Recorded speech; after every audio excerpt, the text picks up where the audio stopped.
ఆది యందు వాక్యం ఉండును, వాక్యం దేవుని యొద్ద నుండును అంటే ఆది యందు బైబిల్ ఉండను, బైబిల్ దేవుని యొద్ద నుండును, బైబిలే దేవుడై ఉండును అందామా? ఒక ఆమె బోధిస్తుంది, బియ్యం లాగా ఉంటాయట లోగోస్. లోగోస్ బియ్యం లాగా ఉంటది. ఒట్టి బియ్యం మీరు నవిలి తినలేరు, మీకు అరగదు. పరిశుధాత్ముడు ఆయా వాక్యాలను వండి బాయిల్ చేసి మెత్తగా చేసిస్తే హ్యాపీగా అది రేమా అని. రిటర్న్ వర్డ్ ఆఫ్ గాడ్ వల్ల నాకు ఉపయోగం లేదు, స్పోకెన్ వర్డ్ నాకు కావాలి అనే ఒక దుర్బోధ మనకు నేర్పిస్తున్నారు. You cannot take a marriage or life decision from Genesis 1. Genesis 1 predominant గా చాలా క్లియర్ గా క్రియేషన్ గురించి, హ్యూమన్ లైఫ్ గురించి, హ్యూమన్ పర్పస్ గురించి మాట్లాడుతుంటే నేను ఎవరిని పెళ్లి చేసుకోవాలి ప్రభువా అని నువ్వు అడగటం అది బైబిల్ చదివే పద్ధతి. Every verse has one meaning. అందుకే మీరు చూడండి, వాళ్ళ ప్రసంగికులు చాలా మంది చేస్తున్న హైడ్రామా. ఈ రోజు దేవుడు నీతో మాట్లాడుతున్నాడు. ఎట్లా? ఇది నువ్వు మాట్లాడే కల్పితమైన పనికి మాలిన ఎక్స్ప్లెనేషన్ లోంచి నాతో మాట్లాడతాడా? How dare you say that? Christ through lives. Let's show Christ through our own lives. Good evening everyone. ప్రభునామంలో మీ అందరికీ నా వందనాలు. మరొక సెషన్ మళ్ళీ మనం కొన్ని విషయాలు ఆలోచించే ప్రయత్నం చేద్దాం. ఈరోజు నేను ఒక థాట్ని మీ ముందుకు తీసుకురావాలని అనుకుంటున్నాను. అదేంటంటే, ఇది నేను 2 వీక్స్ ఎందుకు 2 వీక్స్ మాట్లాడాలని ఎందుకు అనుకున్నానంటే, కొన్ని వివరాలు, కొన్ని థియలాజికల్ లేకపోతే కొన్ని స్క్రిప్చరల్ ఎవిడెన్సెస్ కూడా మీకు చూపించాలని. సో నా ప్లాన్ ఏంటంటే, ఒకటి, ఈరోజు వాక్యం ద్వారా దేవుడు మనతో మాట్లాడటం గురించిన విషయాలు, అందులో రేమా గురించిన ఒక అపోహ, మిస్కన్సెప్షన్. 2, దాన్ని పెద్ద థియలాజికల్ ఆస్పెక్ట్ లాగా టీచ్ చేస్తున్నారు కాబట్టి దానికి సంబంధించిన స్క్రిప్చరల్ కొన్ని స్క్రీన్ షాట్స్, కొన్ని ఎవిడెన్సెస్, కొన్ని వచనాలు, అంటే ఏవైతే వాళ్ళు చెప్తున్నారో అవి క్వైట్ బిబ్లికల్ కాదు అనటానికి వాళ్ళు చూపిస్తున్న వచనాల్లోనే ఎక్కడ తేడా ఉందో ఆ వివరించే ప్రయత్నం. సో రాబోయే, అంటే నెక్స్ట్ సెషన్లో మనం కొన్ని వర్సెస్, వాటికి రూట్ వర్డ్స్ ఉన్న వివరాలు మాట్లాడుకుంటాం. ఎక్కడెక్కడ రేమా అనే పదం ప్రస్తావించారో వాటి సందర్భాలు మాట్లాడుకుంటాం. ఈరోజు basic understanding of rhema and God's word. బైబిల్లో పర్యాయ పదాలు ఉన్నాయి. ఆ పర్యాయ పదాలను సరిగా అర్థం చేసుకోకపోతే ఇటువంటి సిద్ధాంతాలే తయారవుతాయి. మనకి థియలాజికల్గా లోతైన అవగాహన లేకపోవటం వల్ల కొంచెం మిడిమిడి అవగాహన ఉన్నప్పుడు వచ్చే ప్రమాదం, దానికి ఉదాహరణ ఈ రేమా సిద్ధాంతం. చాలాసార్లు బోధకులు లేకపోతే రచయితలు, క్రైస్తవ రచయితలు, కామెంటేటర్స్ ఈ పదం యొక్క మూలార్థం గ్రీకులో ఎలా ఉంది, హీబ్రీ భాషలో ఎలా ఉంది అని మూలార్థంలోకి వెళ్ళి దాన్ని వివరించే ప్రయత్నం చేస్తారు. ఆ వివరించే ప్రయత్నంలో పరిణతి లేనప్పుడు, దాంట్లో కొంచెం సరైన అవగాహన లేనప్పుడు జరిగే పొరపాట్లు అన్నమాట. వైన్స్, VINE, వైన్స్ కంకార్డెన్స్ మీరు చూసే ఉంటారు, లేదా స్ట్రాంగ్ కంకార్డెన్స్ మీరు చూసే ఉంటారు. అంటే ఇంగ్లీషు బైబిల్లో ఉన్న మూల పదాల యొక్క అర్థాలు, వాటికి బైబిల్లో వాడబడిన వివిధ రూపాలు ఇవ్వబడ్డాయి. అలాగే ఉదాహరణకి ప్రేమ గురించి మాట్లాడేటప్పుడు అగాపే అని ఉంది, ఇక్కడ అగాపే అని ఉంది కాబట్టి ఇక్కడ దేవుని ప్రేమ అని మనం అర్థం చేసుకోవాలి. కొన్ని చోట్ల ఫిలియోస్ అని ఉంది, కొన్ని చోట్ల ఈరోస్ అని ఉంది. కాబట్టి ఇది మానవ సంబంధమైన ప్రేమ కింద చూడొచ్చు. ఇట్లా కొన్ని వర్గీకరించే వివిధ పద్ధతులు ఉన్నాయి. అయితే వీటిని అర్థం చేసుకుంటంలో గనక ఏమాత్రం ఎక్స్ట్రీమ్కి వెళ్ళినా కూడా అర్థాలు మార్చేసే ప్రమాదం. అటువంటిదే ఈ రేమ కోసం RHEMA రేమ అనే పదం వాడుతున్నారు.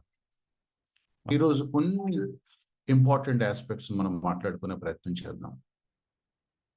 ఈ వర్డ్ ఆఫ్ ఫెయిత్ బోధకులు అరాకొరాగా వాళ్ళకి వినపడే ఈ థియలాజికల్ ఇన్పుట్స్ని వాళ్ళ సొంత బోధకు అనుకూలంగా మలుచుకున్నారు అన్నమాట. వాళ్ళ వివరణ ఏంటంటే, మనం చదువుకునే వాక్యం అంటే మన చేతిలో ఉన్న బైబిల్ లోగోస్ అంటారు, రిటన్ వర్డ్ ఆఫ్ గాడ్ అంటారు. రేమా అనేది స్పోకెన్ వర్డ్ ఆఫ్ గాడ్ అంటారు అని విడగొట్టారు. అంటే ఈ కంకార్డెన్స్లు మూల భాషలో రేమా అనే చోట స్పోకెన్ అనే పదం వాళ్ళకి కనపడింది. ఇక అది పట్టుకొని ఒక సిద్ధాంతం అల్లేశారు. చూడండి ఈ వర్గీకరణ ఎలా విడగొట్టారు. లోగోస్ అంటే రిటన్ వర్డ్ ఆఫ్ గాడ్ అని, రేమా అంటే స్పోకెన్ వర్డ్ ఆఫ్ గాడ్ అని విడగొట్టారు. వాళ్ళు ఇక్కడే బేసిక్ మిస్టేక్ చేశారు. వాక్యం 2 రకాలని విడగొట్టేశారు. ఇక్కడ నేను 2 పాయింట్స్ చెప్పి ముందుకు వెళ్తాను. ఒకటి, లోగోస్ అంటే రిటన్ వర్డ్ ఆఫ్ గాడ్ అని ఎవరు చెప్పారు ఒకటి. తర్వాత రేమా అంటే స్పోకెన్ వర్డ్ ఆఫ్ గాడ్ అని ఎవరు చెప్పారు. ఇవి మనం ఆలోచించట్లేదు. ఎవరన్నా ఒక బోధకుళ్ళు మైక్లో నిలబడి చాలా గొప్పగా థియలాజికల్గా సౌండ్ మాట్లాడితే నిజమేనా అని అనుకుంటున్నాం, కానీ నిజంగా లోగోస్ అంటే రిటన్ వర్డ్ ఆఫ్ గాడేనా, రేమా అంటే స్పోకెన్ వర్డ్ ఆఫ్ గాడేనా, అంటే రాయబడిన వాక్యము పలకబడిన వాక్యము 2 రకాల వాక్యాలు ఉన్నాయా అని మనం ఆలోచించట్లేదు. ఏమో అదొక స్పిరిచువల్ లెవెల్ ఏమో, అదొక సిస్టమ్ ఏమో అని అనుకుంటున్నారు. ఇప్పుడు మీరు ఆలోచించండి, లోగోస్ అంటే రిటన్ వర్డ్ ఆఫ్ గాడ్ అన్నప్పుడు యోహాను సువార్త 1వ అధ్యాయం ఎలా చదవాలి మరి? ఆది యందు వాక్యం ఉండెను అన్నప్పుడు లోగోస్ అనే ఇచ్చారు కదా అక్కడ. లోగోస్ అంటే యేసుక్రీస్తు వారా, వాక్యమైన దేవుడా, బైబిల్ గ్రంథమా? సో అక్కడే వాళ్ళు తప్పు చేశారు. వాళ్ళ లెక్కలో బైబిల్కి వాళ్ళు లోగోస్ అని పేరు పెట్టేశారు. కానీ యోహాను సువార్తలో లోగోస్ అన్నప్పుడు అది యేసుక్రీస్తు వారికి వాడాల్సిన పదంలాగా వాడారు. అలాగని లోగోస్ అని వచ్చినప్పుడల్లా కూడా యేసుక్రీస్తు వారే అని కూడా బైబిల్ వాడలేదు. వాక్కు, వాక్యము అనే అర్థం వచ్చే పదాలు ఉన్న చోట ఇవి ఉన్నాయి. కొన్ని చోట్ల నేను పర్యాయ పదాల గురించి మాట్లాడుతున్నాను. లోగోస్ అని ఉన్న చోటల్లా ఇక బైబిల్ అని అర్థం రాదు అని చెప్తున్నాను ఒకటి. లోగోస్ ఉన్న చోటల్లా కూడా యేసుక్రీస్తు అన్న అర్థం కూడా రాదు. అలా కూడా ఆలోచించండి. సో మరి ఎలా తీసుకోవాలి అని అంటే, ఆ వచనం ఏమని అర్థం ఇస్తుంది? నీ వాక్యము నా పాదములకు దీపము అంటే కీర్తనకారుడి ఉద్దేశం ధర్మశాస్త్రం. 66 గ్రంథాలు కావు. యేసుక్రీస్తు అని కూడా అంటాకి లేదు. ఆది యందు వాక్యం ఉండును, వాక్యము దేవుని యొద్ద నుండును అంటే ఆది యందు బైబిల్ ఉండెను, బైబిల్ దేవుని యొద్ద నుండెను, బైబిలే దేవుడై ఉండును అందామా? అలా అనకూడదు కదా. సో ఆ వచనం ఏం చెప్తుంది అనే దగ్గర మనం కాంటెక్స్ట్ చూడాలని ఎప్పుడు చెప్పే మాట. కాంటెక్స్ట్ ఈజ్ ద క్వీన్ అన్నారు ఎవరు. అంటే సందర్భం చాలా చాలా ప్రధానం. ఆ సందర్భాన్ని వదిలేస్తే అక్కడ నువ్వు అర్థం చేసుకోవటానికి ఏమి గందరగోళం అయిపోతుంది, అబద్ధాలు పుట్టుకొస్తాయి. ఇప్పుడు చూడండి పర్యాయ పదాలు. ఉదాహరణకి దేవుని ఆజ్ఞలు, దేవుని విధులు, కట్టడలు, మరి వాక్యము, వాక్కు, దేవుని మాట, యెహోవా ఇలాగ సెలవిచ్చాను అంటే మాట్లాడటమే కదా. పలికెను, ఇవన్నీ ఏంటి? పర్యాయ పదాలు.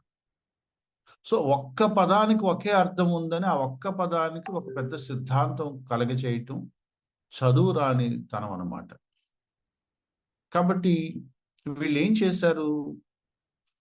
జాగ్రత్తగా వినండి. వీళ్ళు ఏం చేశారంటే లోగోస్ అంటే బైబిల్ అని, రేమ అంటే పలకబడిన బైబిల్ వాక్యం అని. చూడండి, అంటే రాయబడిన దేవుని వాక్యం బైబిల్ వాక్యము, పలకబడిన దేవుని వాక్యం. అంటే వాళ్ళ ఉద్దేశం ఏంటంటే బైబిల్లో 66 గ్రంథాలు దేవుడు ఎప్పుడో రాసి పెట్టాడు. అవి ఫర్ ఇన్ఫర్మేషన్ సేక్. అవి చదువుతున్నప్పుడు నీకు కొన్ని వచనాలు స్ట్రైకింగ్ గా పరిశుద్ధాత్మ నీకు మాట్లాడుతున్నట్టుగా ఫ్రెష్గా లైవ్లీగా అనిపించవచ్చు. దానిని రేమ అంటారు అన్నారు. ఇది కొంత వినటానికి బాగానే ఉంటుంది, కానీ పక్కదారి పట్టిస్తుంది. రేమ అంటే వాళ్ళ ఉద్దేశం ఏంటంటే రాయబడిన దేవుని వాక్యం కాదు, రాయబడిన దేవుని వాక్యం చదువుతూ ఉండగా మధ్యలో నీకు స్పెషల్గా నీ పరిస్థితికి, నీ సందర్భానికి, నీకు అవసరమైన ఒక దేవుని ఫ్రెష్ వర్డ్ ఆఫ్ గాడ్ అనే మాట మాట్లాడుతున్నారు. ఈ ఫ్రెష్ వర్డ్ ఆఫ్ గాడ్తో వచ్చిన తిప్పలే ఈరోజు మనం మాట్లాడుకునేది రేమ అని. సో లోగోస్ కాదు మనకు కావాల్సింది, మనకి రేమ కావాలి అని మాట్లాడుతున్నారు. దీన్ని ప్రస్తుతం మన తెలుగు రాష్ట్రాల్లో ఉన్న పాపులర్ ప్రీచర్స్ అందరూ ఈ మాట బోధిస్తున్నారు. అంటే వాళ్ళు వర్డ్ ఆఫ్ ఫెయిత్, ప్రాస్పరిటీ బోధకులు అయినా కాకపోయినా చాలా చాలా ఇండిపెండెంట్ చర్చెస్లో రేమ అనే పదం పిచ్చి పిచ్చిగా వాడేస్తున్నారు. చాలా మంది తమ పిల్లలకు రేమ అని పేరు పెట్టేసుకున్నారు. చాలా మంది తమ సంఘాలకు రేమ అని పేరు పెట్టుకున్నారు. Rhema Bible college, rhema faith centres, rhema training centres, ఇలా రకరకాల పేర్లు పెట్టుకున్నారు.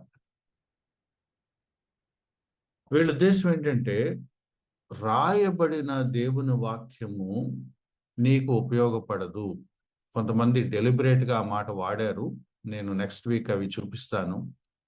కొంతమంది ఆ మాట అనరు, కానీ నీకు ఉపయోగం ఉండదని ఇండైరెక్ట్గా చెప్తారు. ఒక ఆమె బోధిస్తుంది, బియ్యం లాగా ఉంటాయట లోగోస్. లోగోస్ బియ్యం లాగా ఉంటుంది. ఒట్టి బియ్యం మీరు నవిలి తినలేరు, మీకు అరగదు. పరిశుద్ధాత్ముడు ఆయా వాక్యాలను వండి, అంటే బాయిల్ చేసి మెత్తగా చేసిస్తే హ్యాపీగా, అది రేమ అని. ఎన్ని పిచ్చి ఉదాహరణలు. ఒక చిన్న లాజిక్ మాట్లాడుకొని నేను కాన్సెప్ట్లోకి వెళ్తాను. అంటే మీరు ఆలోచిస్తారని నేను కొంచెం స్లోగా వెళ్తాను, ఎందుకంటే చాలా కన్ఫ్యూజ్ చేసేసి చాలా కావాలని దీన్ని మెసప్ చేసేసారు. అంటే మనకి అది ఏదో ఉంది, మనకి అర్థం కావట్లేదని ప్రజలు అనుకోవాలని వాళ్ళ స్ట్రాటజీ అన్నమాట. పరిశుద్ధాత్మ నీకు స్పెషల్గా ఇచ్చే వాక్యం, నీ పరిస్థితికి తగ్గట్టుగా ఇచ్చే వాక్యం రేమ. రాయబడిన వాక్యం కాదు నీకు కావాల్సింది, ఫ్రెష్గా దేవుడిచ్చే వాక్యం రేమ అని వాళ్ళ ఉద్దేశం. నేను ఒక లాజిక్ చెప్పి ముందుకు వెళ్తాను. ఏంటి ఆ లాజిక్ అంటే, ఈ పలకబడిన, రాయబడిన అనే డిస్టింక్షనే తప్పు. నంబర్ 1 గుర్తుపెట్టుకోండి. పలకబడిన, రాయబడిన అనే ఆ వ్యత్యాసమే తప్పు. రాయబడిన వాక్యం నాకు పెద్దగా ఉపయోగపడదు, అది సమాచారం కోసమే, జరిగిన సంగతులు తెలుసుకోవటానికి. కానీ అందులో ఉంచి లైవ్లీగా నాకేదో ఫ్రెష్గా ఒక వర్డ్ వస్తుంది రేమ, అది నాకు కావాలి అంటే అది వినటానికి ఏదో ఒక స్పిరిచువల్ ఎక్స్పీరియన్స్ లాగా, ఒక మిస్టిక్ స్పిరిచువల్ లెవెల్ లాగా అనిపిస్తుంది, కానీ యాక్చువల్గా అది నిజం కాదు, అబద్ధం. ఇప్పుడు దేవుడు తన ప్రవక్తల ద్వారా మాట్లాడినప్పుడు దాన్ని ఏమంటాము? స్పోకెన్ అని అంటున్నాం. అంటే యెహోవా ఇలాగూ సెలవిచ్చాను అని యెహోవా తన ప్రవక్తలతో మాట్లాడినప్పుడు దాన్ని ఏమన్నాము? స్పోకెన్ అన్నాం. ఉదాహరణకి యెషయా భక్తునికో ఇర్మియా భక్తునికో దేవుడు డైరెక్ట్గా మాట్లాడి ఇగో ఈ ప్రవచనాలు నువ్వు ఇశ్రాయేల్ ప్రజలకు చెప్పాలి అన్నాడు. దాన్ని ఏమంటాము? స్పోకెన్ అంటాం. అలా మాట్లాడిన ఆ సంగతులను ఆ ప్రవక్తలు మళ్ళీ జాగ్రత్తగా లిఖితపూర్వకంగా గ్రంథస్థం చేశారు, భద్రపరిచారు, పుస్తకం లాగా చేసి పెట్టారు. సో యెషయా గ్రంథం ఎలా ఫామ్ అయింది? పలకబడిన దేవుని మాటనే వాళ్ళు రాసి పెట్టారు. నా మాటలు మీకు అర్థమవుతున్నాయి అనుకుంటున్నాను. అపోస్తలులు ఏవైతే దేవుని దగ్గర విన్నారో, శిష్యులు 3.5 సంవత్సరాలు ప్రభువారి చుట్టూ ఏవైతే తిరిగారో వాటినే వాళ్ళు గుర్తుపెట్టుకొని రాశారు. సో దేవుడు పలికిన మాటల్నే కొంతమంది రచయితలు చక్కగా రాతపూర్వకంగా భద్రం చేసినప్పుడు స్పోకెన్ వర్డే రిటర్న్ ఫామ్ లో చదువుకుంటున్నాము. సో అప్పుడు ఏమని అనాలి? స్పోకెన్ వర్డ్ అందామా, రిటర్న్ వర్డ్ అందామా? రెండు ఒకటే. స్పోకెన్ వర్డే 66 గ్రంథాలుగా రిటర్న్ ఫామ్ లో మనకు అనుగ్రహించబడింది. జరిగిన చరిత్రను వాళ్ళు తెలుసుకున్నది, వాళ్ళు నేర్చుకున్నది, దేవుడు స్వయంగా వాళ్ళకి రివీల్ చేసిన సత్యాలను వాళ్ళు దేవుని దగ్గర నుంచి తీసుకొని మనకు రాసి పెట్టారు. సో ఒకప్పుడు దేవుడు మాట్లాడాడు, దాన్ని రాతపూర్వకంగా మనం ఇప్పుడు చదువుకున్నాం. హెబ్రీ పత్రిక 1వ అధ్యాయం 1వ వచనంలో నానా విధాలుగా మన పితరులతో పూర్వకాలంలో మాట్లాడిన దేవుడు, ఆ మాట్లాడిన సంగతులనే మనం ఇప్పుడు రాతపూర్వకంగా చదువుకుంటున్నాము. సో స్పోకెన్ రిటర్న్ అనే డిస్క్రిమినేషన్స్ లోకి వెళ్ళొద్దు. అది ఏదో పెద్ద డివిజన్ ఉన్నట్టుగా వాళ్ళు చూపిస్తున్నారు, కానీ అలా ఏమీ లేదు. సో ఇవి పర్యాయ పదాలు. అంటే దాన్ని మాట, పలుకు, వాక్కు ఇలా ఇంటర్చేంజబుల్గా వాడచ్చు. దేవుడు పలికాడు అన్న ఒకటే, దేవుడు మాట్లాడాడు అన్న అర్థం ఒకటే, దేవుడు సెలవిచ్చాడు అన్న అర్థం ఇదే, దేవుడు తన స్వరమును వినిపించాడన్న అర్థం ఒకటే, దేవుని మాట, దేవుని, ఇవన్నీ పర్యాయ పదాలు, దేవుని వాక్ ఇవన్నీ. సో మరి ఏంటి, ఎలా అర్థం చేసుకోవాలి? వీళ్ళతో వచ్చిన ప్రాబ్లం ఏంటి అని అంటే, వీళ్ళు ఏం చేస్తున్నారంటే రిటర్న్ వర్డ్ ఆఫ్ గాడ్ వల్ల నాకు ఉపయోగం లేదు, స్పోకెన్ వర్డ్ నాకు కావాలి అనే ఒక దుర్బోధ మనకు నేర్పిస్తున్నారు. ఇది ఎంత ప్రమాదకరమో ఆలోచించండి. 66 గ్రంథాలలో రాయబడిన సంగతులు నాకు వద్దు, ఆ మాట పైకి అనరు, కానీ వాళ్ళు చేస్తున్నారు. వాళ్ళు ఎంత ఆర్గ్యూ చేసినా కూడా నిజాయితీగా వాడు ఒప్పుకోవాల్సిన విషయం ఏంటంటే వాళ్ళు రిటర్న్ వర్డ్ ఆఫ్ గాడ్ని చదివే పద్ధతిలో చదవట్లేదు. ఉదాహరణకి ఆదికాండం 1వ అధ్యాయం దేవుడు ఎందుకు రాశాడు? నా మాటలు అర్థం చేసుకోండి. నేను బేసిక్ ఫ్యాక్ట్లోకి వెళ్తాను, అక్కడి నుంచి రేమాకి కనెక్ట్ అవుతాను. కొంచెం మీరు ఆలోచించండి. ఆదికాండం అంటే దేవుడు వాక్యం ద్వారా మాట్లాడతాడు అనేది ఎలా అర్థం చేసుకోవాలో మనకి మినిమం తెలియాలి. అంటే వాట్ ఈస్ హిస్టారిక్ ఫెయిత్? 2000 సంవత్సరాలుగా క్రైస్తవులు బైబిల్ పట్టుకొని దేవుడు ఈ వాక్యం ద్వారా మాట్లాడతాడు అంటున్నప్పుడు ఏంటి వాళ్ళ ఉద్దేశం? ఆ స్టేట్మెంట్ మనం అర్థం చేసుకోవాలి. May the lord help me. ఆదికాండం 1వ అధ్యాయంలో మీరు చెప్పండి, ఆదికాండం 1వ అధ్యాయంలో ఏం రాస్తుంది? సృష్టి క్రమం గురించి రాస్తుంది. దేవుడు సృష్టిని ఎలా చేశాడు, ఆ క్రమం ఏంటి, ఏ రోజు దేన్ని చేశాడో దాని వివరణ ఉంది. 26, 27 వచనాల దగ్గరికి వెళ్ళేటప్పటికి మనుషులను ఎలా క్రియేట్ చేశాడో దాని పర్పస్ ఏంటో రాసుకుంటూ వచ్చాడు. సో బేసిక్ థింగ్స్ ఏంటంటే ఆదికాండం 1వ అధ్యాయం స్టార్టింగ్ వచనమే ఆది యందు దేవుడు భూమి ఆకాశమును సృష్టించాడు. 2వ వచనం దగ్గర నుంచి అప్పుడు క్రియేషన్ ఎలా ఉండేది, ఆయన ఎలా సృష్టించాడు, ఏ రోజున ఏమేం చేశాడో వివరాలు ఉన్నాయి. అధ్యాయం చివరికి వచ్చేటప్పటికి ఆ సృష్టిని చేయటంలో ఇంకొంచెం నెక్స్ట్ లెవెల్ మనుషుల్ని చేశాడు, స్త్రీ పురుషుల్ని చేశాడు, అది కూడా తన పోలికలో చేశాడు, వాళ్ళను ఫలించి అభివృద్ధి చెందమని విస్తరించమని వాళ్ళని ఆశీర్వదించాడు. మీరు చెప్పండి, ఆదికాండం 1వ అధ్యాయంలో నేను ఏమి నేర్చుకోవాలని నేను చాలా జాగ్రత్తగా నా పదాలు వాడుతున్నాను, మీరు అర్థం చేసుకోండి. నేను ఏమి నేర్చుకోవాలని దేవుడు ఆదికాండం 1వ అధ్యాయం రాయించాడు. I repeat my question. నేను ఏమి నేర్చుకోవాలని, నేను ఏమి తెలుసుకోవాలని దేవుడు ఆదికాండం 1వ అధ్యాయం రాయించాడు. ఇందా మనం మాట్లాడుకున్నట్టుగా 3 పాసిబుల్ ఆన్సర్స్ వస్తున్నాయి. ఒకటి, దేవుడు ఉన్నాడు, ఆయన సృష్టికర్త, ఆయన సృష్టిని చేసిన క్రమం 1వ అధ్యాయంలో తెలుసుకోవాలని చెప్తున్నాడు.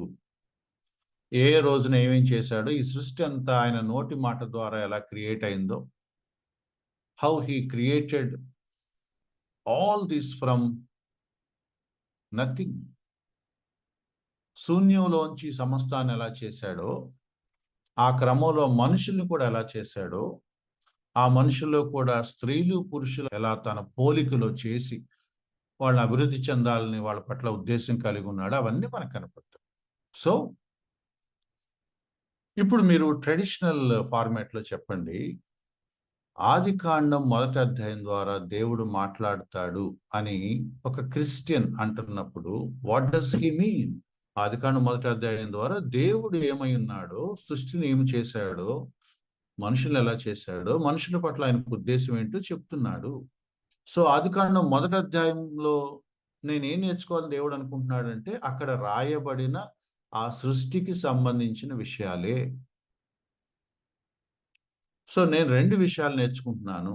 నేను జీవిస్తున్న ఈ సృష్టి అంతటిని దేవుడే చేశాడు, నన్ను కూడా దేవుడే చేశాడు, నా పట్ల దేవుడికి ఒక ప్రణాళిక ఉంది, నేను ఫలించి విస్తరించి అభివృద్ధి చెందాలని, కుటుంబాల పట్ల దేవుడికి ఒక ప్లాన్ ఉందని, అలాగే నాకు జీవిత భాగస్వామిని ఇస్తాడని నేను గ్రహిస్తున్నాను. ఇప్పుడు దీనికి ఏ పేరు పెడతారు? రేమా అని పేరు పెడతారా, లోగోస్ అని పేరు పెడతారా? దీనికి ఏ పేరు అవసరం లేదు.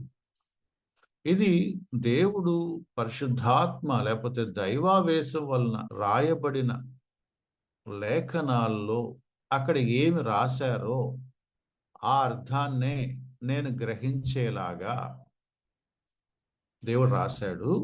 అక్కడ ఏ సత్యాన్నైతే చెప్పారో ఆ సత్యం ద్వారానే దేవుడు నాతో మాట్లాడుతున్నాడు. ఆ అధ్యాయంలో నాకు ఎన్ని సంగతులు తెలుస్తాయో ఆ సంగతులే దేవుడు నాతో మాట్లాడుతున్నాడు. నేను మళ్ళీ చెప్తున్నాను, ఆదికాండం 1వ అధ్యాయం చదివినప్పుడు నాకేం అర్థమైందో, ప్రాథమికంగా నాకేం అర్థమైందో అవి దేవుడు నాతో మాట్లాడాలని ఉద్దేశించి రాయించిన సంగతులు. ఇది ఈ వర్డ్ ఆఫ్ ఫెయిత్ బోధకులు తీసేస్తున్నారు. రాయబడిన వాక్యంలో నేను తెలుసుకోవాల్సిన విషయాల గురించి మాట్లాడట్లేదు. ప్రమాదకరమైన బోధ అని ఎందుకు అంటున్నానంటే, నేను చాలాసార్లు అసలు దేవుడు ఎందుకు రాయించాడు అన్న స్పృహ మీకు లేకుండా చేస్తున్నారు వాళ్ళు, రేమా అనే పేరు మీద. ఫస్ట్ చాప్టర్లో క్రియేషన్ గురించి, మ్యాన్ గురించి నేను కొంచెం తెలుసుకోవాలని దేవుడు రాశాడు. అది నేను చదువుకొని, ఓకే క్రియేషన్ ఇలా చేశాడా, మనిషి ఇలా సృష్టించబడ్డాడా అనే ఒక సత్యం నేను గ్రహిస్తే అది దేవుడి ఉద్దేశం నెరవేరినట్టు. నేను నేర్చుకోవాల్సిన సత్యం అదే, దేవుడు నాతో మాట్లాడుతున్న ట్రూత్ అదే.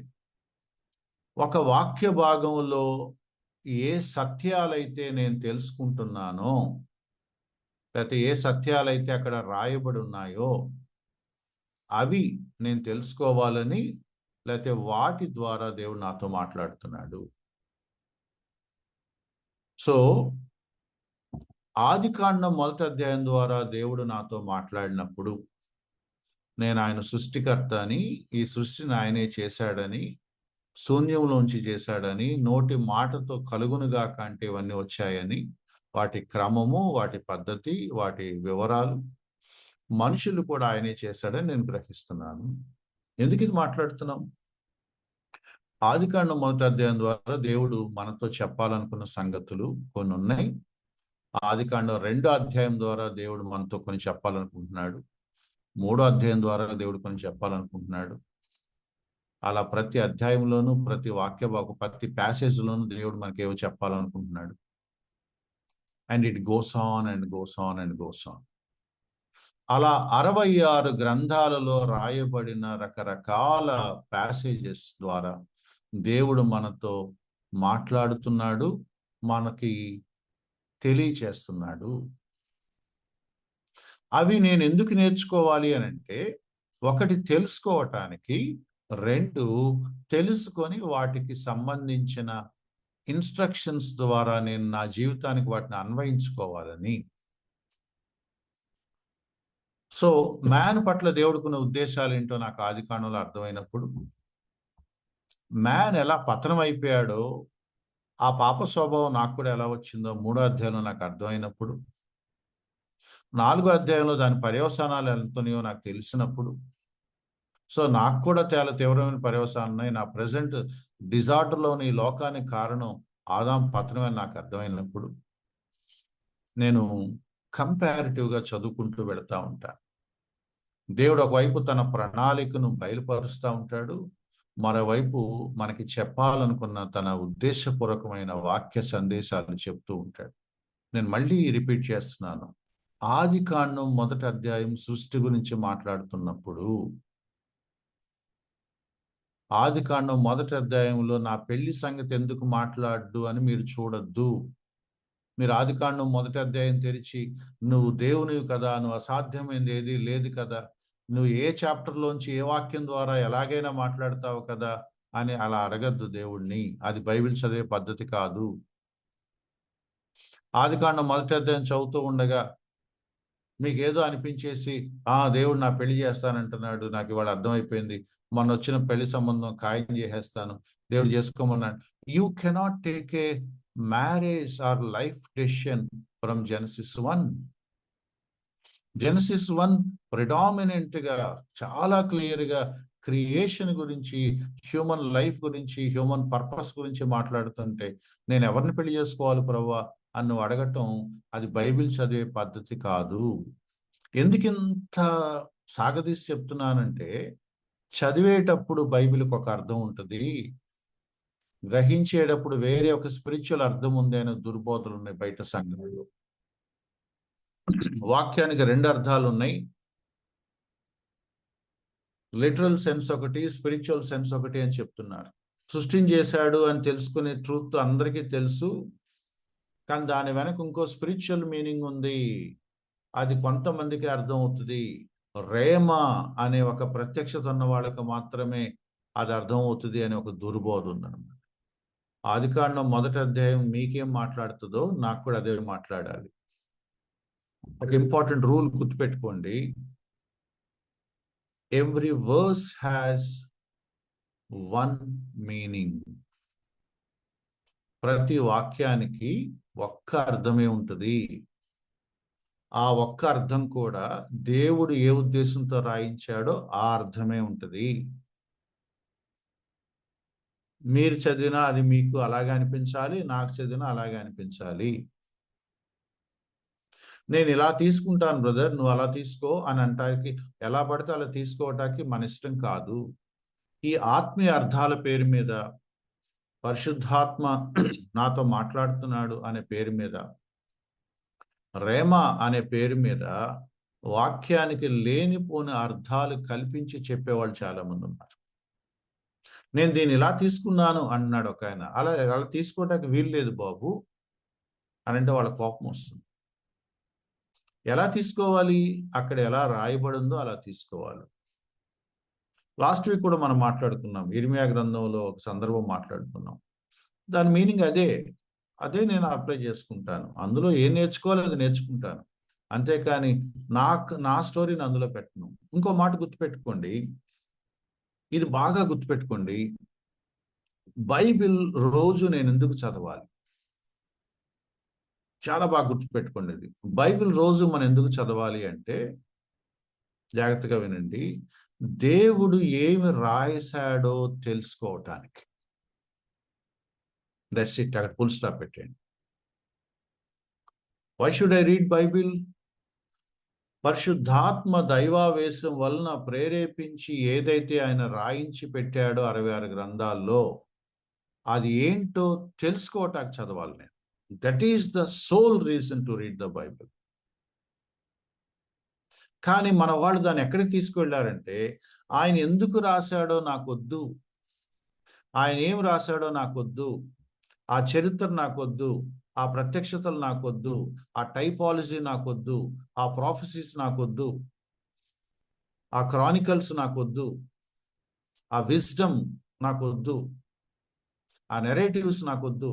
నాకు ఇవాళ ఒక ప్రాబ్లం ఉంది, ఈ ప్రాబ్లం సంబంధించి నాకు అక్కడ దొరుకుద్దా?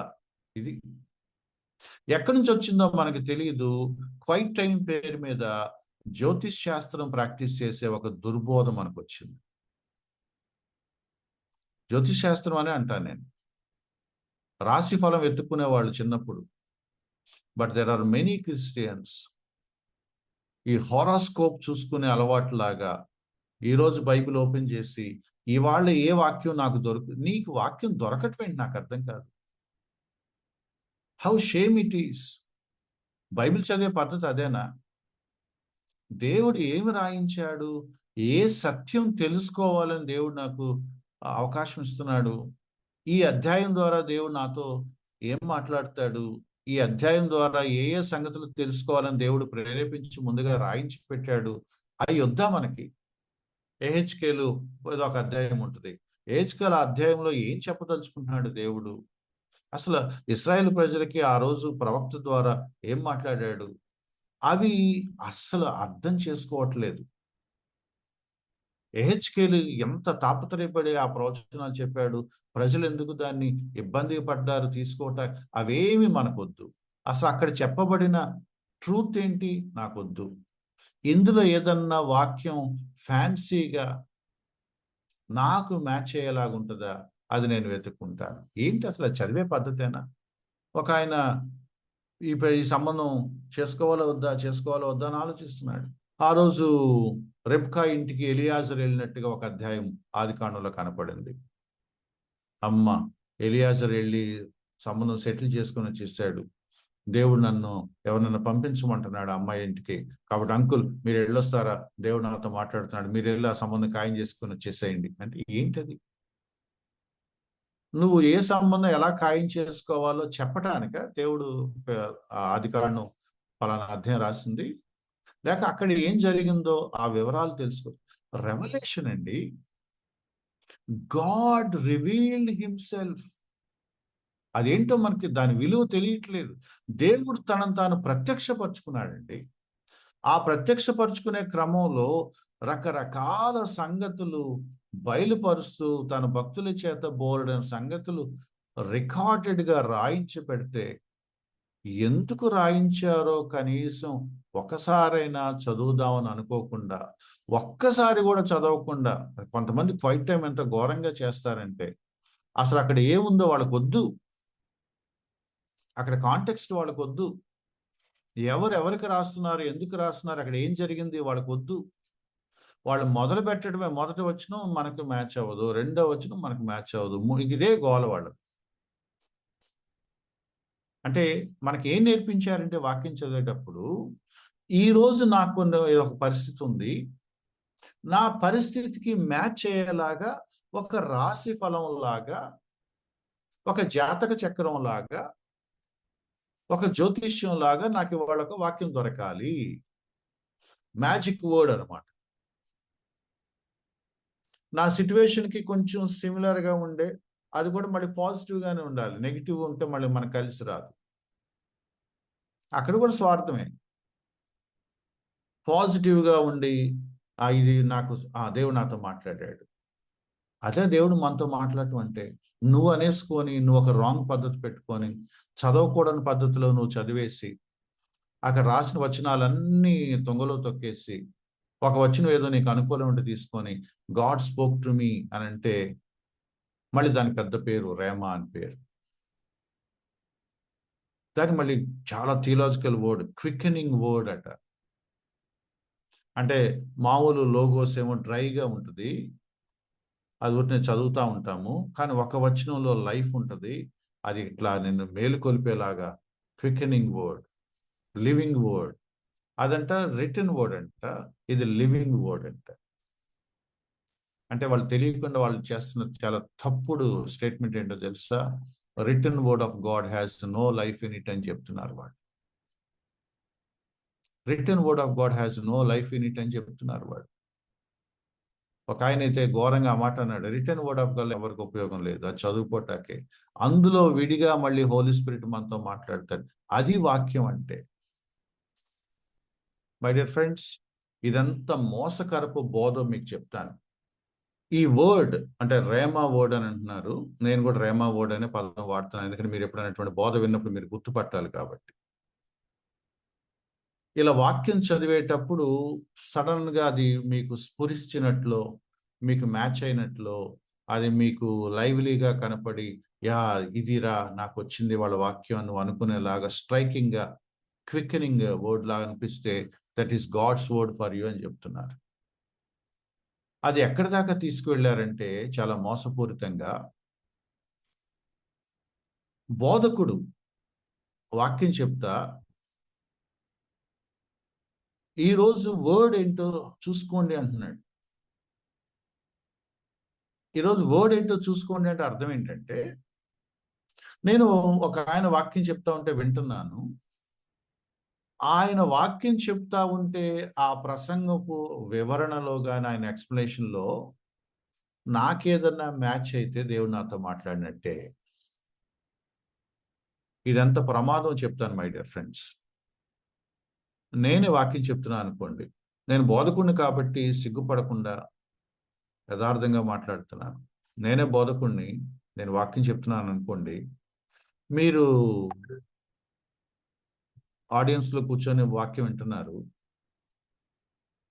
ప్రసంగంలో ప్రసంగికుడు అలవాటు చొప్పున, అలవాటు ధోరణిలో ఊరికి నేను చీకట్లో 4 బాణాలు వేశాను అనుకోండి. దుఃఖంలో ఉన్నావా, వేదనలో ఉన్నావా, అనారోగ్యంలో ఉన్నావా, ఒంటరితనంలో ఉన్నావా, నిరాశలో ఉన్నావా అని కొన్ని సినానిమ్స్ ర్యాండమ్లో ఫ్లోలో ఒక 10 ఇసిరేసాను అనుకోండి ప్రసంగంలో. మీరు మీ భర్తతో గొడవ పడొచ్చి అక్కడ కూర్చున్నారు అనుకోండి, మీరేమనుకుంటారు? అవును దుఃఖంలో ఉన్నాను, లేదా చాలా బాధలో ఉన్నాను అనుకుంటారు. ఇప్పుడు మీరు చెప్పండి, దేవుడు మీతో మాట్లాడా? అంటే మీ పరిస్థితికి ఆ ప్రసంగికుడు మాట్లాడే కొన్ని మాటలు లేదా కొన్ని వ్యాఖ్యలు మీ పరిస్థితికి మ్యాచ్ అయితే ఆ దేవుడు మాట్లాడినట్టేనా? దానికి ప్రసంగం ఎందుకు? 66 గ్రంథాల పరిశుద్ధ లేఖనాలు ఎందుకు? లాటరీ వేసి మాట్లాడతానుగా నేను. లాటరీ ఎందుకు? ఇంకా ట్రిక్కీగా మాట్లాడతానుగా. అందుకే మీరు చూడండి, వాళ్ళ ప్రసంగికులు చాలా మంది చేస్తున్న హై డ్రామా. ఈ రోజు దేవుడు నీతో మాట్లాడుతున్నాడు. ఎట్లా? ఈరోజు దేవుడు నాతో మాట్లాడతాడా? ఏది నువ్వు మాట్లాడే కల్పితమైన పనికిమాలిన ఎక్స్ప్లెనేషన్ లోంచి నాతో మాట్లాడతాడా? How dare you say that? ఒక బోధకుడిగా నువ్వు నిలబడి అబద్ధాలు చెప్తున్నావో నీకు తెలుసు. ఏ వాక్యం చెప్పాలనుకుంటున్నావో నీకు క్లారిటీ లేదు. ఏ సత్యాలు ప్రజలకు కొత్తగా వినిపించాలో నేర్పించాలో నీకు తెలియదు. ఏ సంగతులు వాళ్ళ వ్యక్తిగత జీవితాలకు అన్వయించుకొని వాళ్ళు తమ జీవితాన్ని సరిచేసుకోవాలో ఆ సంగతులు చెప్పాల్సిన జ్ఞానం నీకు లేదు. నువ్వు రోడ్డుకి వచ్చినట్టు గాలిలో బాణాలు వేస్తున్నట్టుగా నువ్వు కొన్ని మాటలు మాట్లాడేస్తే అవి వాళ్ళ సిట్యువేషన్కి మ్యాచ్ అయితే దేవుడు మాట్లాడినట్టేనా? మీరు చెప్పండి, ప్రసంగం ద్వారా దేవుడు మాట్లాడా? ప్రసంగం ద్వారా దేవుడు మాట్లాడతాడు అన్నప్పుడు ప్రసంగికులు చెప్పే నాన్ సెన్స్ ఏమనాలి? లాటరీ వేసి మాట్లాడే పిచ్చి టెక్నిక్ని ఏమనాలి? నీ అత్త నిన్ను సరిగా చూడటం లేదా అంటే దాని నాకు తెలిసి 100కి 99+1 కోడళ్ళు చేయెత్తారు, మా అత్త నన్ను సరిగా చూడటం లేదని.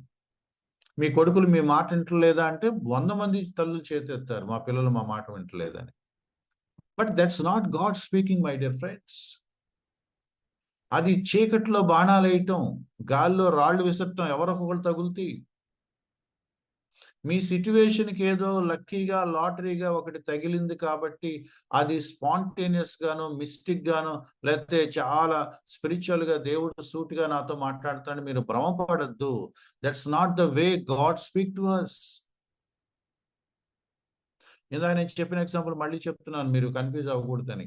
ఆది కాండం 1వ అధ్యాయంలో ఏమి రాసిందో ఆ బోధకుడు నిలబడి ఎక్స్ప్లెయిన్ చేసినప్పుడు, ఓ ఆది కాండం 1వ అధ్యాయంలో ఈ సంగతులు ఉన్నాయా, now I understand this chapter అని ఎప్పుడైతే మీరు అంటారో, that's how God speaks to us.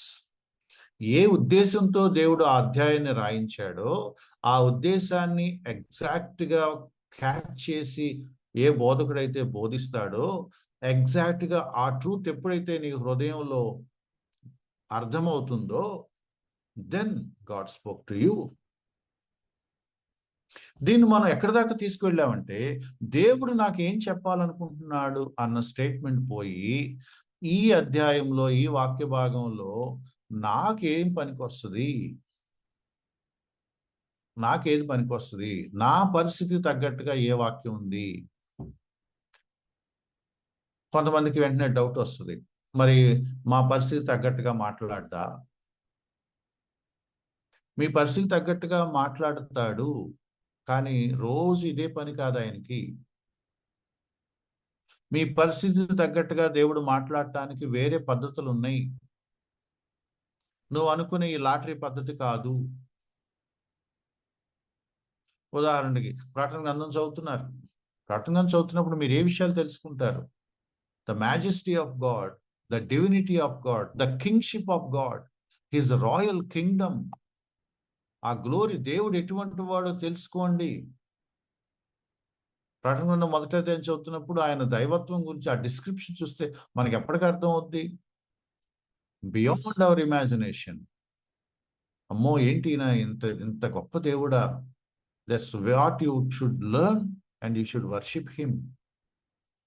అది వదిలేసి 1వ అధ్యాయంలో నాకేముంది, నా పెళ్లి గురించి ఉందా, నా ఉద్యోగం గురించి ఉందా, నా అప్పుల గురించి ఉన్నాయా, ఇంకే జీవితం అంతా నీ నీ గురించి ఎందుకు రాస్తాడండి, నాకు అర్థం కాదు. దేవుడు తనను తాను రివీల్ చేసుకున్నాడు అంటున్నప్పుడు, తను ఏమి రివీల్ చేసుకున్నాడో అది చదువుకుందాం అనే సంగతి పోయి, నా గురించి 66 గ్రంథాలు ప్రతి వచనం నీ గురించి ఎందుకు ఉంటుంది? సో బైబిల్ చదివే పద్ధతి అది కాదు. బైబిల్ చదివే పద్ధతి, రచయిత అక్కడ ఏ ఉద్దేశంతో రాశాడో, పరిశుద్ధాత్మ ఏ ఉద్దేశంతో రాశాడో ఆ ఉద్దేశాన్ని నేను తెలుసుకోవాలి, నేను నేర్చుకోవాలి. దాని ద్వారా దేవుడు నాతో మాట్లాడతాడు. 2 ఇంపార్టెంట్ పాయింట్స్ చెప్పి నేను సమప్ చేస్తాను. ఒకటి, ఏ విషయాలైతే రాశాడో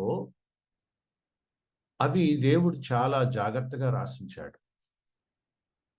ఉదాహరణకి వివాహం గురించి దేవుని ఉద్దేశాలు ఏంటి, కుటుంబం గురించి దేవుని ఉద్దేశాలు ఏంటి అన్నప్పుడు మీ అందరికీ వచ్చే ఆలోచన ఏంటి?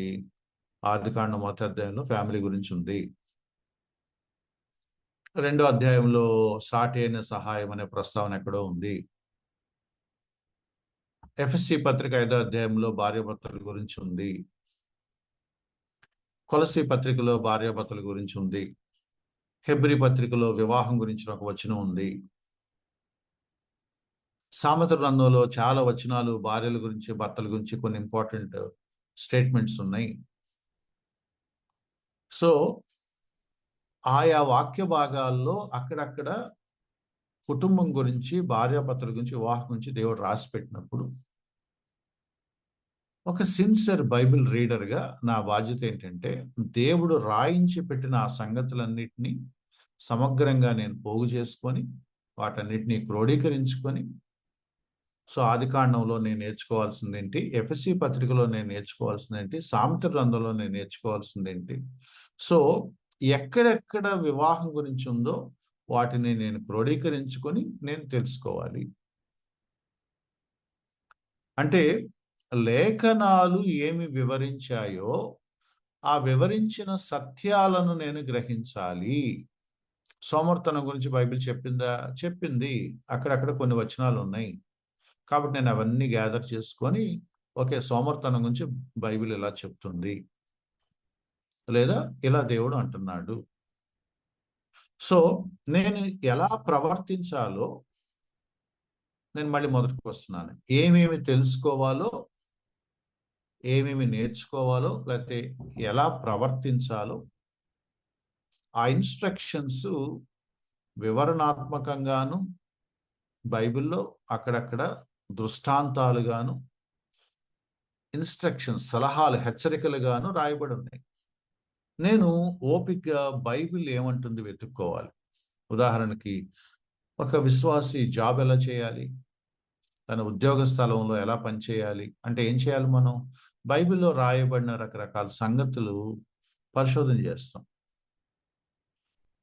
ఆదికాండంలో నాకేమన్నా వర్కింగ్ ప్రిన్సిపల్స్ ఉన్నాయా? అలా చదవగానే మీకు ఇద్దరు క్యారెక్టర్స్ కనపడతారు. ఒకడు మోషే కనపడతాడు, ఒకడు యోసేపు కనపడతాడు. What did they do? Okay, I must be faithful. నేను యథార్థంగా ఉండాలి, నేను పవిత్రంగా ఉండాలి, దేవుడు నాకు అప్పచెప్పిన పని బెస్ట్ చేయాలి. సామెతలు ఏం చెప్తున్నాయి, ప్రసంగం ఏం చెప్తున్నాడు, కీర్తనలు ఏం చెప్తున్నాయి, కొత్త నిబంధన పత్రికలు ఏం చెప్తున్నాయి. సో ఆయా చోట్ల నాకు అందుబాటులోకి ఉన్న లేదా అవైలబుల్ ఇన్ఫర్మేషన్ని ఆధారంగా నేను ఒక వర్కింగ్ ఇన్స్ట్రక్షన్స్ని వాక్యం నుంచి తీసుకుంటున్నాను. అలాగే ప్రతి అంశం గురించి, డబ్బుల గురించి, పవిత్రత గురించి, అబద్ధాలు ఆడటం గురించి, మోసం చేయటం గురించి, మెనీ థింగ్స్. అలాగని ప్రతి టాపిక్ ఇందులో ఉంటుందని మీరు ఎక్స్పెక్ట్ చేయొద్దు.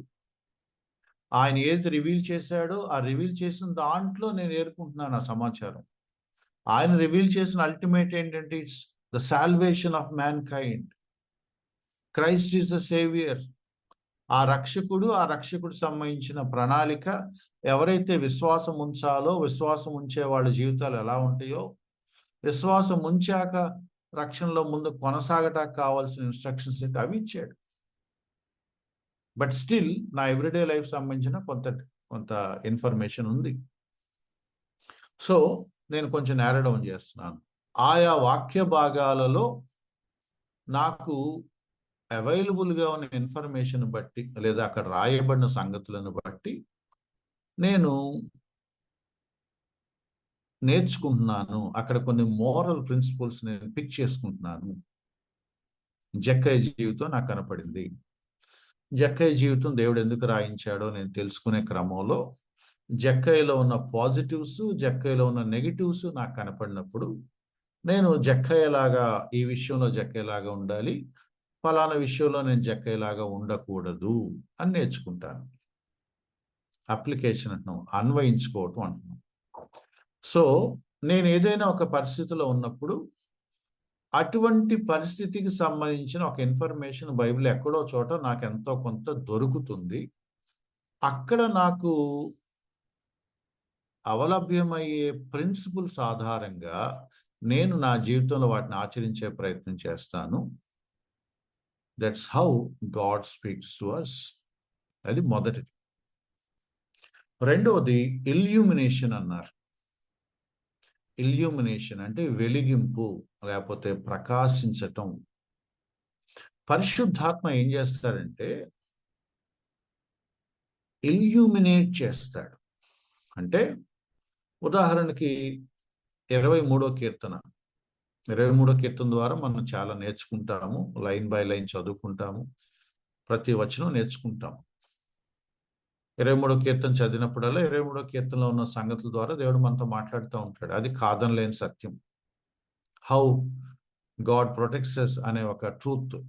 అయితే నేను ఒకానొక పరిస్థితిలో 23వ కీర్తన చదువుతున్నప్పుడు 23వ కీర్తనలో ఎప్పుడు చదివే ఆ కీర్తనలో ఒక వచనం నాకు ఫ్రెష్గా ఇల్యూమినేట్ అవుతుంది. అంటే వెలుగు ప్రకాశిస్తుంది. నౌ ఐ గాట్ దిస్ అని నీకు అనిపించవచ్చు. అంటే అర్థం ఏంటి?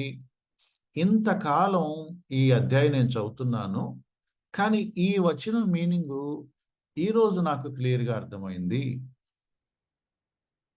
అండ్ అగైన్ అది పరిశుద్ధాత్ముడు నీకేం నేర్పించాలనుకుంటున్నాడో ఆ ఇల్యూమినేషనే కానీ నీ వ్యక్తిగత జీవితంలో నువ్వు షాప్కి వెళ్ళాలా వద్దా, పెళ్ళికి వెళ్ళాలా వద్దా కాదు. సో లెర్నింగ్ ఎ ట్రూత్, ఒక స్పిరిచువల్ ట్రూత్ లేదా ఒక బిబ్లికల్ ట్రూత్ నీకు ఒక్కసారిగా బ్రైటన్ అవుతుంది. అంటే ఈ వచ్చిన చాలాసార్లు చదివాను, నాకు ఎప్పుడు నేను పట్టించుకోలేదు, ఈరోజు ఇది నాకు అర్థమైంది. ఒకసారి దేవుడు కొన్ని వాక్యాలు జ్ఞాపకం చేస్తాడు. ఆ వాక్యాలు జ్ఞాపకం చేయటం ద్వారా దేవుడు నిన్ను ఆదరిస్తాడు. మీకున్న పరిస్థితుల్లో ఉండి ఉండి గౌక్కుని దేవుడు ఒక్కోసారి పలానా వచనం చేసి జ్ఞాపకం చేసి, నిన్న నేను ఒక తమ్ముడితో మాట్లాడుతున్నాను. ఆ తమ్ముడితో మాట్లాడుతూ ఉండగా నాకెందుకో పేతురు పత్రికలో ఒక వచనం గుర్తొచ్చింది. ఈ వచనం చెప్పాలని నాకు లేదు, ఆ తమ్ముడిని ఏదో మాట్లాడుతున్నాను, టక్కని పేతురు పత్రికలో వచనం గుర్తొచ్చింది. That's how spirit reminds us. నీ చింత యావత్తు ఆయన మోస్తానంటున్నాడు, కాబట్టి డోంట్ వర్రీ అని నేను ఎంకరేజ్ చేయటాక నాకు వచ్చిన గుర్తొచ్చింది. సో కొన్ని స్పెషల్ ఇన్సిడెంట్స్లో దేవుడు తన వాక్యాన్ని ఇల్యూమినేట్ చేస్తాడు, రిమైండ్ చేస్తాడు, ప్రకాశింప చేస్తాడు, వెలుగు పడుతుంది, మోర్ లైట్ నీకు దొరుకుతుంది, డైరెక్షన్ అనండి, గైడెన్స్ అనండి. మరి ఇది చూడండి, ఇల్యూమినేషన్నే లేకపోతే తన వాక్యాన్ని నీకు ఫ్రెష్గా అర్థమయ్యేలా చేసే ఈ క్రమాన్ని మనం ఇల్యూమినేషన్ అని లేకపోతే వెలిగింపు అని ఏదైతే అంటున్నామో, దానికి వేరే పేరు పెట్టి రేమ అంటున్నారా అని డౌట్ వస్తుంది. కానీ వాళ్ళ వెలిగింపు వాక్యం నేర్చుకునే విషయంలో కాదు, ఇది ఇంకా పక్కదారి పట్టింది వాళ్ళది. వీళ్ళు ఏం చేస్తున్నారంటే, ఉదాహరణకి నేను ఒక అధ్యాయం చదువుతా ఉంటే ఒక వచనం నాకు బాగా నచ్చినట్టుగా అనిపిస్తుంది, అది నా హార్ట్ మీద ఇంప్రెస్ అవుతున్నట్టుగా అనిపిస్తుంది. ఆ వాక్యం పట్టుకుంటాను, ఆ వాక్యం పట్టుకొని ఇది నాకు రేమా వర్డ్ అని అంటాను అనమాట.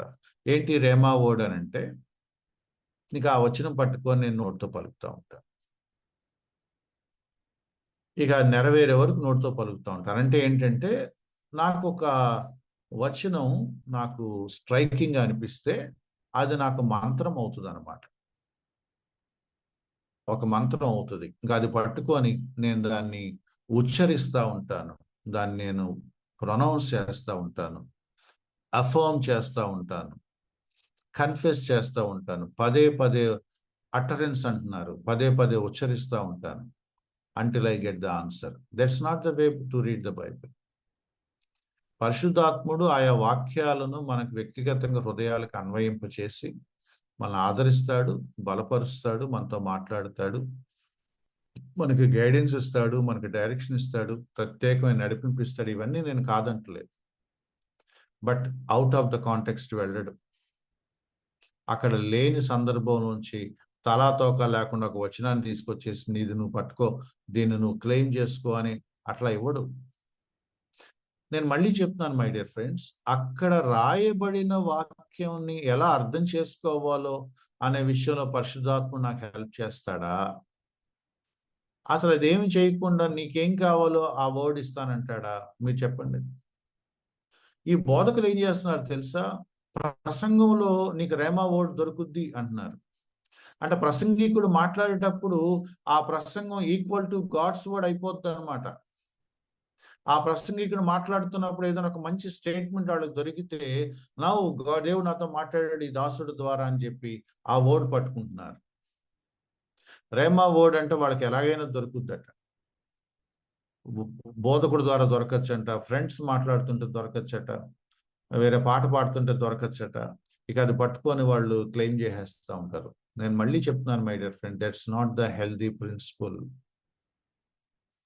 రెండే పద్ధతులు బైబిల్ చదివేటప్పుడు. ఒకటి, రాయబడిన వాక్యంలో ఏముందో అది అర్థం చేసుకునే క్రమంలో దాన్ని సరిగా మరింత క్లియర్గా అర్థం చేసుకోవటానికి పరిశుద్ధాత్ముడు మనకు హెల్ప్ చేస్తూ ఉంటాడు.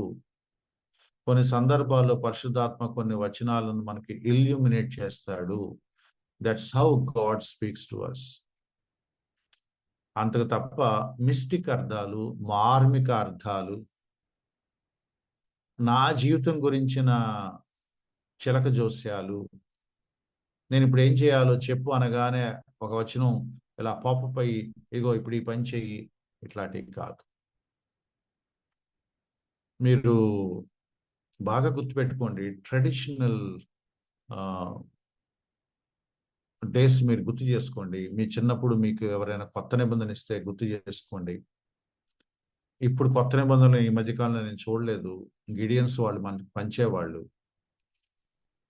ఇంగ్లీష్ బైబిల్స్ కానీ తెలుగు బైబిల్ కానీ గిడియన్స్ వాళ్ళు పంచేటప్పుడు వాటికి ముందు పేజీల్లోనే వెనక పేజీల్లోనూ బోలెడన్ని వచనాల లిస్టులు ఉంటాయి. బాధలో ఉన్నారా, ఒంటరితనంలో ఉన్నారా, భయం ఉందా, లోన్లీ, ఇట్లా కొన్ని ప్రాబ్లమ్స్, డిసీజ్ ఉందా, ఫెయిల్యూర్, ఇట్లా కొన్ని ప్రాబ్లమ్స్ మెన్షన్ చేసి వాటికి సంబంధించిన ఆదరణ కలిగించే దేవుని వాక్యాలు లిస్ట్ అవుట్ చేసి పెట్టేవాడు. ఎందుకు? అవి చదువుకొని ధైర్యం తెచ్చుకోండి. Is it not God speaking to us? So నా వ్యక్తిగత పరిస్థితికి అనుకూలంగా దేవుడు మాట్లాడతాడు, కానీ అవుట్ ఆఫ్ ద కాంటెస్ట్, అసందర్భంగా, తలాతోకా లేకుండా, ఎక్కడి నుంచి ఎటు కనెక్ట్ చేయాలో తెలియనంత ఘోరంగా మాట్లాడు. గుర్తుపెట్టుకోండి, వాక్యాన్ని రాయించింది దేవుడే. ఆ రాయించిన వాక్యానికి ఒక సందర్భము, ఒక ఉద్దేశము, ఒక సందేశము పొందుపరిచింది దేవుడే. అవి నేర్చుకోవాలని కోరుకుని పరిశుద్ధాత్మ ద్వారా నీతో మాట్లాడాలనుకుంటుంది కూడా దేవుడే. మరి ఇప్పుడు తీరా రేమా పేరు మీద పరిశుద్ధాత్మ నీ దగ్గరికి వచ్చి రాయబడిన వాక్యం పట్ల దేవునికి ఉన్న ఉద్దేశాలు, సందేశాలు, ప్రణాళికలన్నీ తుడిచిపెట్టేసి, ఇవాళ నువ్వు వైజాగ్ వెళ్ళాలా వద్దా చెప్పు అంటే ఎలా చెప్తాడు? ఇంకొంచెం పచ్చిగా చెప్పాలంటే, అరే నేనేం రాశాను ముందు చదవయ్యా, ఆ తర్వాత నువ్వేం చేయాలో నేను చెప్తాను అండా. సో రేమా వర్డ్ గురించిన మరింత టెక్నికల్ డిస్క్రిప్షన్స్ నేను నెక్స్ట్ వీక్ మీకు కొన్ని పవర్ పాయింట్ చేసి చూపిస్తాను. But let me close here. ఇక్కడ ఏంటంటే, రేమా లోగోస్ అనే వేర్వేరు ఏం లేవు. పలకబడిన మాటలే, రాయబడిన మాటలు. 2000 సంవత్సరాలుగా క్రైస్తవ సంఘం పాటిస్తున్న ఒక పద్ధతి ఏంటంటే, రాయబడిన లేఖనంలో ఏ సత్యాలు ఉన్నాయో ఆ సత్యాలు నేను గ్రహించి నా జీవితానికి అన్వయించుకోవటమే వాక్యం ద్వారా దేవుడు నాతో మాట్లాడటం. కొన్ని సందర్భాల్లో పరిశుద్ధాత్మ దేవుడు ఆయా వాక్యాలను నా మనసులో ఒక వెలిగింపు ఇచ్చినట్లుగా, ప్రకాశింపచేసినట్టుగా, లైట్ పడినట్లుగా, oh now I got it. అయితే అరే ఇది ఇంతకాలం నేను అబ్జర్వ్ చేయలేదు అంటే, ఇవాళ నీకు వెలిగింపు వచ్చిందని కొత్తగా పరిశుద్ధాత్మ చెప్పట్లేదు. ఆల్రెడీ ఉన్న సత్యాన్నే నీకు కొత్తగా అర్థమయ్యేలా చేస్తున్నాడు అంతే. కొత్తగా అర్థమయ్యేలా అంటే కొత్త మీనింగ్ కాదండి, మళ్ళీ వేరేలాగా అనుకోమాకండి. ఇప్పుడు అర్థమవుతుంది అంతే. అది ఒరిజినల్ గా రాయబడిన అర్థమే, మారదు. నీకు ఇప్పుడు లేటుగా అర్థమైంది అంతే. అంతకు తప్ప ఆల్రెడీ దానికి ఏ అర్థమైతే ఉందో ఆ వచనానికి, ఈ మాటలు అర్థం చేసుకోండి, ఒక వచనానికి ఆల్రెడీ అక్కడ ఏ అర్థం ఉందో దానికి భిన్నమైన అర్థాన్ని పరిశుద్ధాత్మ ఎప్పుడు నీకు ఇవ్వడు. అబ్రహాము లేచి బయలుదేరు అని దేవుడు అబ్రహాంతో చెప్తే, నన్ను కూడా దేవుడు బయలుదేరి వెళ్ళమంటున్నాడు, నువ్వు ఇంకో ఊరు వెళ్ళొద్దు. అది కాదు బైబిల్ చదివే పద్ధతి. అలా చెప్పలేదు, అలా నీకు చెప్పడు. ఆ వచ్చిన అబ్రహాం గురించి, నీ గురించి కాదు. ఇంగ్లీష్లో మంచి మాట ఉంది, అదొకటి చెప్పి నేను క్లోజ్ చేస్తాను. Scriptures are written to them for us. అంటే రోమపత్రిక ఉంది, పౌలు భక్తుడు రాసేటప్పుడు పౌలు భక్తుడు మైండ్లో అనిల్ వేముల లేడు, సురేష్ వంగూరి ఉండడు. పౌలు భక్తుడి మైండ్లో రోమా సంఘం ఉంది. రోమా సంఘాన్ని దృష్టిలో పెట్టుకొని ఆయన కొన్ని చెప్పాలనుకున్నాడు, చెప్పాడు. అయితే పౌలు భక్తుడిని ప్రేరేపించి రాయించేటప్పుడు పరిశుద్ధాత్మ ఇది అన్ని కాలాలలో అందరికీ ఉపయోగపడేలాగా ఆయన దాన్ని దీవించాలనుకున్నాడు. So 2 statements. Paul wrote it to Romans for us. అందుకు గుర్తుపెట్టుకోవటానికి ఏమంటున్నారు, scriptures are written to them for us. వాళ్లకు రాశారు, మన కోసం రాయబడ్డాయి. అంటే ఎందుకు ఇది మాట్లాడుకుంటున్నామంటే, చదువుతున్నప్పుడు దేవుడు ఆయా రచయితల ద్వారా ఎవరికి రాశాడు, ఎందుకు రాశాడు, ఏమి రాశాడు, నేనేం తెలుసుకోవాలి, ఏం నేర్చుకోవాలి, ఆ నిత్య సత్యాలు నేను గ్రహించిన తర్వాత వాటిని నేను నా వ్యక్తిగత జీవితానికి ఎలా అన్వయించుకోవాలి అనేది లెక్కలోకి వస్తుంది. దయచేసి గుర్తుపెట్టుకోండి, పరిశుద్ధాత్మ ఏ ఉద్దేశంతో రాశాడో నాకు అనవసరం, పౌలు ఏ ఉద్దేశంతో రాశాడో నాకు అనవసరం, పేతురు ఏ ఉద్దేశంతో రాశాడో, ఎవరికి రాశాడో, వాళ్ళ సిట్టు అయ్యింది నాకు అనవసరం. నేను ఇప్పుడు ఒక మంచి క్రిటికల్ కండిషన్లో ఉన్నా, ఇప్పుడు ఒక ప్యాసేజ్ ఓపెన్ చేస్తున్నాను, ఈ ప్యాసేజ్లో నా పరిస్థితి తగ్గట్టే నాకు వచనం దొరకాలి అని మీరు చదివే పద్ధతి ప్యాగన్ పద్ధతి, అది బైబిల్ చదివే పద్ధతి కాదు. ఇంకా ఇంపార్టెంట్ వర్డ్ చెప్తాను, గుర్తుపెట్టుకోండి. ఇప్పుడు నా పరిస్థితి ఏంటి అనే దేవుడికి వదిలేసి, దేవా నీ రాసిన పరిశుద్ధ లేఖనాలలో నేను ఏ సత్యాలు, ఏ స్క్రిప్చురల్ ట్రూత్స్ నేర్చుకోవాలని నువ్వు రాసావో అవి నాకు నేర్పించు అని అడగటం నేర్చుకోవాలి. That's how we respect God's word, that's how we honour God's word. John Piper అని ఆయన చాలా బ్యూటిఫుల్ మాట వాడాడు. నేను చదివినప్పుడల్లా నాకు రోమాలు నెక్కబొడుచుకుంటాయి. ఆ బైబిల్ ఇలా చేత్తో పట్టుకొని అంటాడట ఆయన, బైబిల్ చేత్తో పట్టుకొని ఆ బైబిల్ ఇంకా చూసి, పరిశుద్ధాత్మ చేత ప్రేరేపించి దేవుడు నాతో మాట్లాడుతున్న పుస్తకం ఇదే కదా అంటాడట. God's message for mankind Bible అన్నప్పుడు ఏం రాశాడు దేవుడు, ఏం చెప్తున్నాడు దేవుడు ఈ మానవాళికి అని ఎంత నాకు చాలా బాధేస్తుంది మై డియర్ ఫ్రెండ్స్. ఏం చెప్తున్నాడు దేవుడు అనే ఒక 1% డిజైర్ కూడా మనకి లేకుండా నాకేం వస్తుంది అని చదువుతా ఉంటే ఎంత స్వార్థపూరితంగా, ఒక కమర్షియల్ మైండ్తో ఎంత సెల్ఫిష్గా చదువుతున్న వాక్యాన్ని.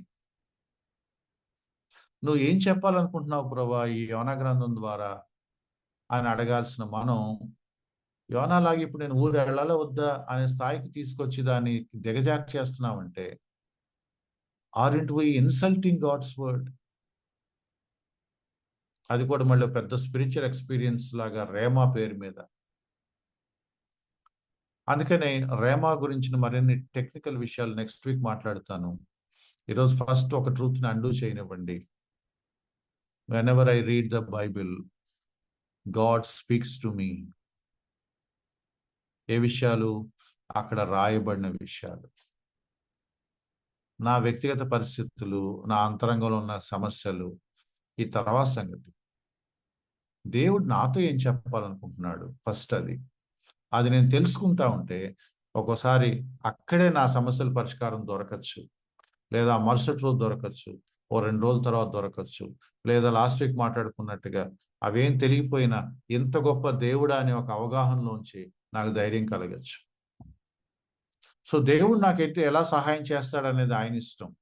కానీ రాయబడిన లేఖనాల్లో ఆయన ఏం చెప్తున్నాడో అది తెలుసుకోవటం నా ప్రథమ కర్తవ్యం. ఆ తర్వాతే నా వ్యక్తిగత సమస్యలు. అక్కడ గనక మనం నిలబడితే రేమాకు సంబంధించిన దుర్బోధులన్నీ పటాపంచలు అవుతాయి. Thank you, God bless you. Next సెషన్లో ఇంకొంచెం డీప్గా వెళదాం. Over to Anil.